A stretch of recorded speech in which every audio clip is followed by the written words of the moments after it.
இல்லை இங்கே அழகு தான் ஆபத்துன்னு அவங்களுக்கு தெரியல இல்லையா? ஸோ இந்த அழகு தேவதையை பார்க்கறதுக்கு நிறைய பேர் வீட்டுக்குள்ளே வராங்க. வீட்டுக்குள்ளே வந்த உடனே அவளுக்கு எவ்வளோ கிடைக்க போகுது? வெறும் ஒரு 500 1000 தான் கிடைக்க போகுது. ஸோ அந்த பணம் கண்டிப்பாக அவளுக்கு பத்தாது. ஸோ அவள் ஒரு முடிவு எடுக்கிறா. இவனுக்கு வந்து போகிறவனுங்களாம் 1000 500 தானே கொடுக்குறானுங்க. இந்த 1000 500 வச்சுக்கிட்டு நான் என்ன பண்ண முடியும்?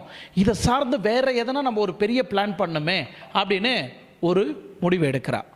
ஸோ அந்த ஏரியாவில் யாரெல்லாம் தரகருங்க இருக்கிறாங்க, ஹைடெக் தரகர், நல்லா மேரேஜ் ஆல்ரெடி சக்ஸஸ்ஃபுல்லாக பண்ணியிருக்கிற தரகர் இருப்பாங்க இல்லையா, அவங்கள எல்லாரையும் மீட் பண்ணி ஒரு ஹோட்டலில் வர வச்சு ஒரு மீட்டிங். அந்த மீட்டிங்கில் என்ன ஒரு டாக்குனா, நீங்கள் நிறைய பேருக்கு வரம் தேடுறீங்க, நிறைய ஃபோட்டோ வாங்கி நீங்கள் அனுப்புகிறீங்க. உங்களுக்கு கிடைக்கக்கூடியது ஒரு இடத்துல தான் உங்களுக்கு கமிஷன் கிடைக்கும். உங்களுக்கு 2 இடத்துலையும் நினச்ச மாதிரி கமிஷன் கிடைக்காது. நான் இங்கே உங்களுக்கு ஒரு ஐடியா தரேன்.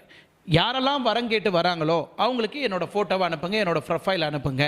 நான் இப்படி நான்